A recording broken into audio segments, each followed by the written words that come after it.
Welcome back. As we promised, we are going to dedicate the last part of our breakfast show to the Paralympic Games.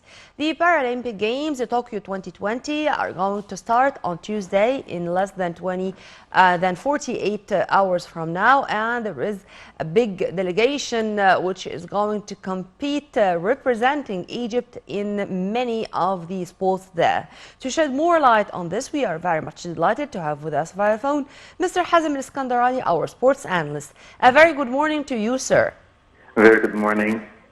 Sir, of course, we are going to speak and in details about the Egyptian participation in the Paralympic Games, which is going to kick off in 2 days from now. But if you please, and if you want to elaborate on some points regarding the history of the Paralympic Games in general. Of course, in the last Olympics and Paralympics in Rio, we made an excellent excellent results because we managed to win and to occupy an excellent place in the country, among the countries of the world, and especially in the weightlifting, we managed to get 12 medals in general as a total, and we managed to get 10 medals in the weightlifting. So this is, let's say, the hope for us in the Paralympics in Tokyo, and we hope that we will get more medals this year, especially with a bigger number than the past Paralympics. We have 49 participants in weightlifting, in swimming, in volleyball, seated volleyball, yes. Exactly. And in the goalball for ladies. So we hope that we will get better results than the last Paralympics. And the performance of our athletes in these sports are really promising. So we hope that we will get better results, and we will move forward in our place among the countries in the Paralympics at this time. Yes, sir. And since you mentioned powerlifting or weightlifting, we do have icons.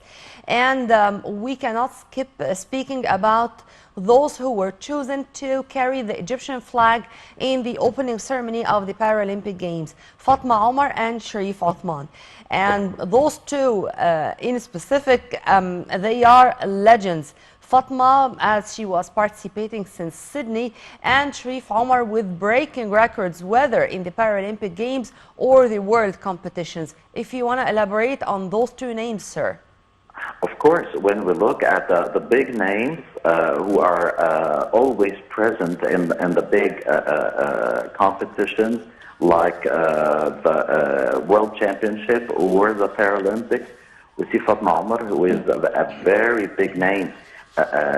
She won for Egypt gold medals and silver medals in the weightlifting, and of course Sharif Osman also, he is one of the major and the senior players who brought to us, athletes who brought to us the medals in all the championships and the competitions he participated in.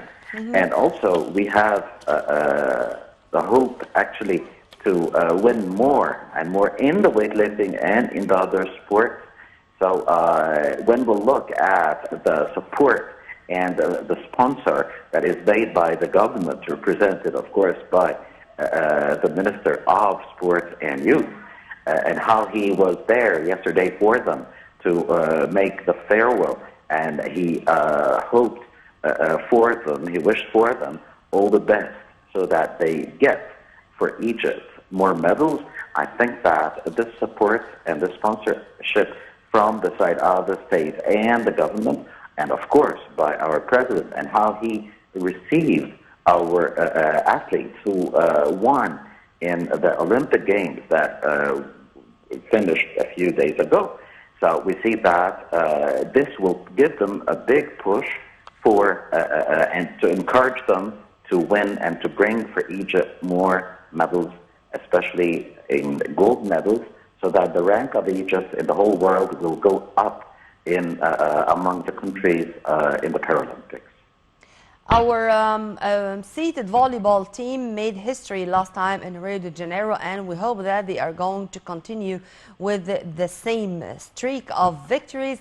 And if you permit me, sir, to speak a little bit about some of the names which now the layman in the street Egypt know by heart, when it comes to Mohammed Mitwalli Mathana, to Fatma Omar, to Sharif Othman, to Randa Tajuddin, to Amr Farouk. I mean, we do have now plenty of names which made it or paved the way for others to come and to follow suit. Do you think, sir, that our Paralympic champions are going to gain the same popularity and are going to pave the way for other people with special needs or disabilities to compete and try to prove that they are not at all less than the ordinary people in different domains? Sure, because it's been years from the importance given by the president of Egypt, the President Abdel Fattah al-Sisi, and the different governments from years ago.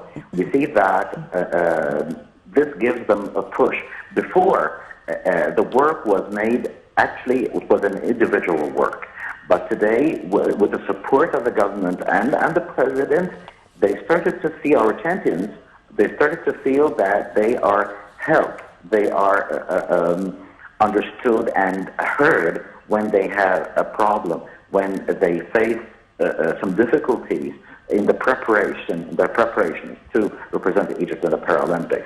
This is number one. Number two, when we look at the media today, the media is giving a very big importance to our Paralympic champions, and this gives them the opportunity to be famous and to lead by example. When our future champions and athletes will see how big is the importance given by the government and by the media to our champions. Of course, this will give them a very big push. This will give them the hope to work hard and to get finally something either on the financial level or on the level of the media. This will encourage them to work hard and to find it easier for them to take these examples for them as leaders for them, so that in the future, of course, we have a big hope for the new generation to come and to win more and more. So all the main names of the new and the future, our future champions, is here, especially what we saw from the interest of the government to support and sponsor of our new generation of champions. Yeah. Mr. Hazem Askandarani, our sports analyst, thank you very much for your input, sir, and have a very good day.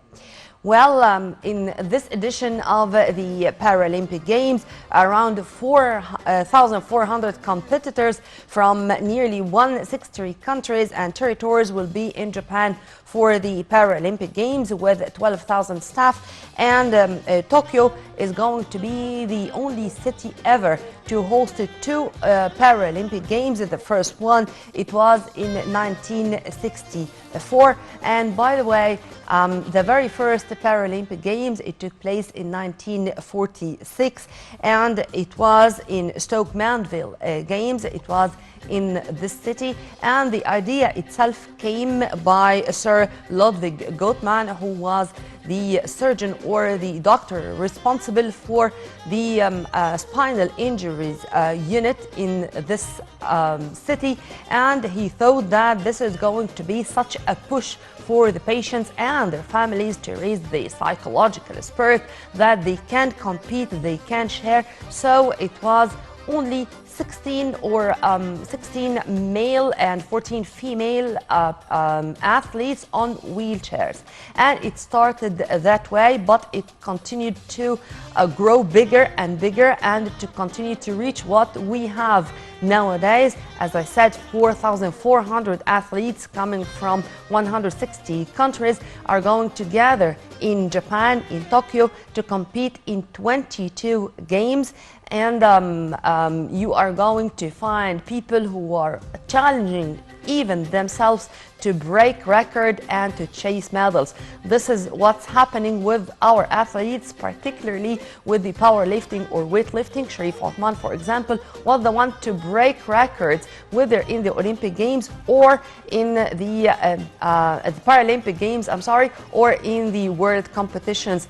Fatma Omar is going to be a legend as to participate in the Paralympic Games since Sydney 1992 till the moment. This is something which I don't think it's going to be broken as a record that easy. Fatma was born in November 1973. She is now 48, but she said that she is going to continue as much as she can to represent Egypt and to gain more gold medals. In specific, she had 5 golds and only 1 silver, and she was even apologizing for the Egyptian people after she grabbed the silver because it was not her level. She is all the time chasing gold. Also, the seated volleyball team, they made history clinching a medal in Rio de Janeiro in 2016, and they qualified to this edition of the Paralympic Games. We hope that they are going to continue the same way, with all our hopes and dreams for them to return back to Egypt with other medals. As our dear sports analyst, Mr. Hazem Askandarani, said, we are all behind them, whether on the government or the state's level or the people's level. And by this, we come to the end of this edition of our breakfast show. You were in the company of my dear colleague Amal Mukhtar and myself, Nermeen Abdurrahman. For more, please follow us on Nile TV International on our screen and on our website, www.nileinternational.net. Many thanks for watching. This was Nermeen Abdurrahman.